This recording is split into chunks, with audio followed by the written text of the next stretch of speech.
Hey everybody, welcome. My name is Mickey. This is Mick Flippins, where we talk eBay, vintage clothes, antiques, military stuff, toys, stuff like that. Have a little fun with the reselling videos here. But today specifically, we're going to be talking about vintage clothes and dry rot.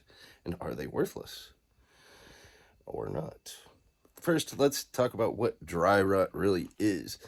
Because a few weeks ago, start from the beginning here. A few weeks ago, I went to a flea market and I came across a nice little stash of wrap tee sweaters. There's one there. I got the Mike Tyson one there. Ended up with also a unique kind of one here. Pope John Paul II for you Catholics, I think. And I got two of these notorious Big ones. Also a Red Man and Method Man one. Shit, I gotta roll up that joint, dog. Well, with test scores like these, you can roll up any joint you want. Here's the Method Man and Red Man one. How high on the back there? Just kind of neat. So two of the notorious Bigs, two of the Pope John Paul ones, and one of the Mike Tysons. I paid $50 for the pile. I actually got some other T-shirts with them too. Some Daffy Duck shirts, but those were also kind of bootleg. But these are bootleg wrap tees from the 90s, which before buying these, I had no idea what a wrap tee was. So it set me down a rabbit hole. I was very surprised to find that some of these shirts are extremely valuable, but can be susceptible to dry rot, which is a term I had never heard of until I started researching these. I've dabbled in vintage clothing, not an expert by any means. I'm more of an antique style dealer. That's kind of what I deal in: vintage toys, military, stuff like that. But I buy and sell a little bit of everything. But when I came across these shirts at the flea market, I had a feeling they were decent. So I grabbed all he had. It looked like they had bought out, I should have asked, but it looked like they had bought out a storage locker because they had boxes of T-shirts, mostly vintage 90s. I could have bought them all. I didn't. I bought all the wrap ones and the Daffy Duck ones, the ones that I thought were neat. There was a lot of, like, you could tell it was like from a vintage printing shop, like probably from the 90s, and it was just like their leftover stock. They were all dead stock, which at the time I thought was great. But it turned out that that dead stock isn't necessarily the greatest when it comes to vintage wrap tees, especially black ones. But let's talk a little bit about dry rot and what it is first. Dry rot is a term used to describe shirts that no longer have any fabric integrity or flexibility. The shirt will tear with the slightest stretching of fabric, but for new t-shirts, specifically the black dyed ones, dry rot is a huge problem, and it is due to the sulfur-based dyes that were used in the production process. In these new old stock t-shirts, the black sulfur dye eventually becomes insoluble and highly acidic. The problem is mitigated if the t-shirts are washed over the years. Common misconception is that dry rot is due to fungi that eats away the fibers of the clothing, but when we speak about vintage clothing and t-shirts specifically, it is actually the dyes used in the clothing that are the culprit. Dry rot is way less common and almost non-existent in new old stock white t-shirts. Other color-based t-shirts can experience dry rot as well. So when I grabbed these, I just thought they were in great shape, but I wasn't quite sure what to do with them at the time. So like I said, it led me down a rabbit hole of research.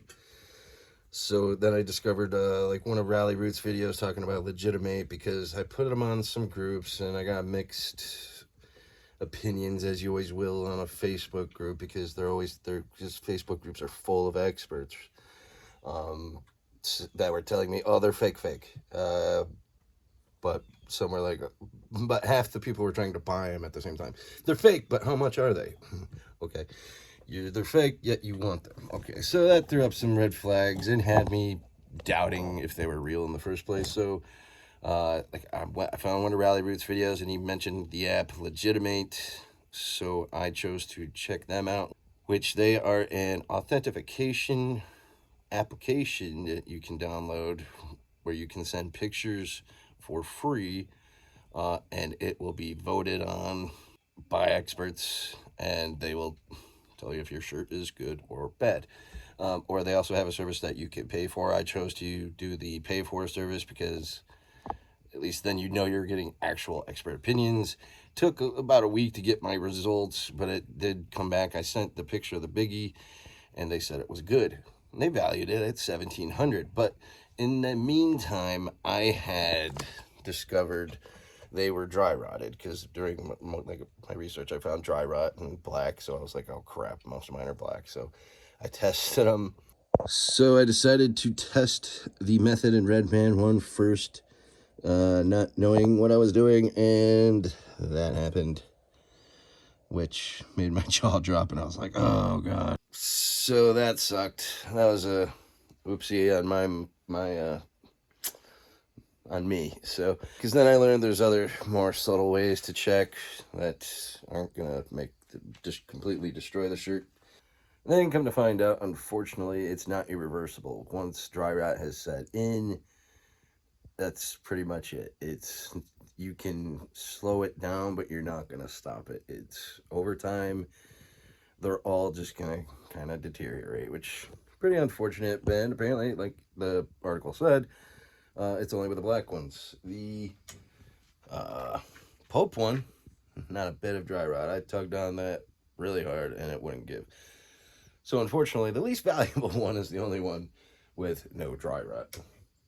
Now, to make a long story short here, I did sell a couple of these. I listed them just yesterday, and within a few hours, I had several offers. I listed them quite high because I wasn't sure where to put them because of the dry rot, obviously, because it's just, what is something that's going to just deteriorate worth. But apparently there's still collectability to collectors, whether they're taking the graphics off and using them for artwork or wearing them. Some are brave enough to wear them, but I listed all of them. Well, not all of them. Not my doubles. I didn't list my doubles. I still got to list the Biggie and the John Paul II one. Within a few hours, I had a couple offers. I started the Biggie at like $999, just because I didn't know where to start. More make offer. So a few hours go by. I had several offers of 100, a few at 200. One was at 215, and finally I got one for 500. And then that guy also sent me an offer on the Redman for 300. And then he started messaging me, asking me all sorts of questions. We went back and forth for quite a while, because I told him, like, look, I'm no expert on this stuff. I'll answer to the best of my knowledge what I can on these. So, like I said, we went back and forth probably about 2 hours before we ended up making a deal for the pair, but we did come to a deal. And him, because I put dry rot in my title and in the description, making it clear that these were dry rotted, that they're not perfect, even though they look great, but they do have dry rot.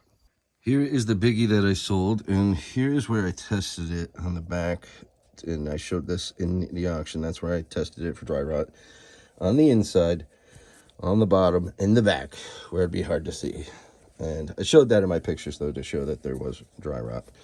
But Biggie sold for $600. $600. I couldn't believe it, and he was very, very happy with that. So I'm happy, he's happy, buyer's happy, my buyer's happy, I'm happy. And I'm $600 richer, plus $300 for the Redman from the same buyer. And he's like straight up on the Redman. He's like, I don't care if it falls apart, I'm just gonna hang that up. So $300 for something, it's like art. People spend a lot of money on art, and I think that's what these are. These are works of art. They're beautiful, really cool t-shirts, that's why I bought them. So in short, I guess, well, it's not too short. This isn't going to be a very long video, but yes, there is still value to vintage rap tees with dry rot.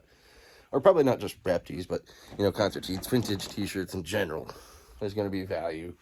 So $300 for this one. Not bad, especially with that big-ass hole that I put in there, because I'm an idiot. And the Mike Tyson I listed for $999 as well, and I figured that'd be the first one to probably go, but no offers on that one yet. So might let that sit for a little while longer, then drop the price and see what I can do. But I still got the other Biggie to list, plus the other Pope. Do you got dogs that get into stuff while you're trying to... What'd you do? What did you do? Anyway. Not sure where I was at. Back on track. There hasn't been much interest in the Pope John Paul one for probably obvious reasons. I thought it'd be a little better, but I listed that one for like $450 or best offer because I saw similar ones in that range for Pope wrap tees. So just gonna see what happens with that one because at this point everything's pure profit already because I paid $50. I was taking a gamble at 50. I thought I was taking a gamble at 50 because I wasn't sure exactly what I was getting into because then I found out, they fake the hell out of these. Also, they're bootlegs. They bootleg the bootlegs, and you want a bootleg is good, but if you get a bootleg of a bootleg, it's bad. So that was confusing. So it took me a few weeks to list them because I wanted to be sure they were good. That's why I used Legitimate. So I would suggest using them.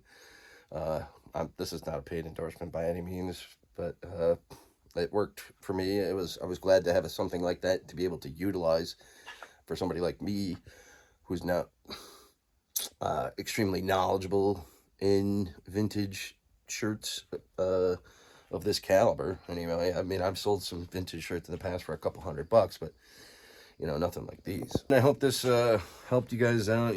Don't throw away those dry rot tees. They could still be some potential value in there. But if you like picking content, flipping content, or eBay how-tos do occasionally, please click that like and subscribe button. Does the channel a big help.